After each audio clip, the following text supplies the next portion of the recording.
আল্লাহ তাআলার সৃষ্টির রহস্য বোঝা সত্যিই কঠিন। ছোট্ট এই ভিডিওতে সৃষ্টিকর্তার এই অপরূপ সৃষ্টি দেখে আপনি সত্যি অবাক হয়ে যাবেন। গুহার 280 ফুট গভীরে এ যেন নতুন আরেক দুনিয়া। মহান আল্লাহ তাআলা এই পৃথিবীতেই এত সমস্ত রহস্যময়, বিস্ময়কর, আশ্চর্যজনক, অসাধারণ, অপরূপ জিনিস সৃষ্টি করে রেখেছেন, যেখানে পৌঁছানো আমাদের মতো মানুষের পক্ষে দুঃসাধ্য ব্যাপার। দেখেন এইখানে যে সমস্ত মানুষ এই 280 ফুট গুহার গভীরে নামছে, সেই মানুষগুলো হচ্ছে অ্যাডভেঞ্চারাস ম্যান।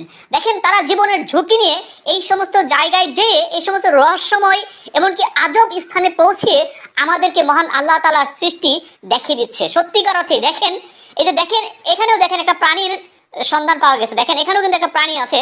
দেখেন এই যে পানিতে পৌঁছে গিয়েছে সমস্ত মানুষগুলো। দেখেন সত্যিকার অর্থেই অবাক করার মতো বিষয়। দেখেন এখানে কিন্তু পৌঁছানো কিন্তু এত সহজ বিষয় নয়, কারণ এখানে কিন্তু জীবনের ঝুঁকি আছে। এখন বলতে পারেন তারা জীবনের নিরাপত্তা নিয়েই তারা এখানে যায়, কিন্তু তারপরেও দেখেন যতই জীবনের নিরাপত্তা নিয়ে এখানে পৌঁছাক, কিন্তু তারপরেও কিন্তু মানুষের একটা ভয়, একটা আতঙ্কের জায়গা থাকে।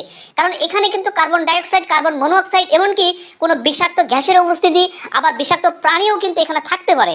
এতটুকু জীবনের ঝুঁকি নিয়ে তারা এই সমস্ত জায়গায় আমাদেরকে মহান আল্লাহ তাআলার অপরূপ, অসাধারণ, রহস্যময় স্থানগুলো দেখানোর সুযোগ করে দিয়েছে। সত্যিকার অর্থেই এই সব মানুষকে আমরা আমাদের হৃদয়ের অন্তঃস্থল থেকে ধন্যবাদ জানাচ্ছি, যে আমরা তো মহান আল্লাহ তাআলার অনেক সৃষ্টি, অনেক রহস্যময় সৃষ্টি দেখতেই পেতাম না যদি এই সমস্ত মানুষগুলো সেখানে যাওয়ার চেষ্টা না করতো। দেখেন এই যে মানুষগুলো, দেখেন গুহার ভেতরে তারা হেঁটে যাচ্ছে। আপনারা একটু পরে দেখবেন যে একটা বিশাল জলাশয়ের মধ্যে পৌঁছাবে।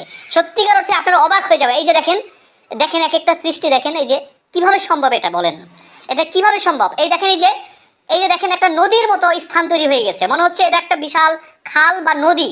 গুহার ভেতরে মহান আল্লাহ তাআলা দেখেন কি অপরূপ সৃষ্টি, কি রহস্যময় সৃষ্টি।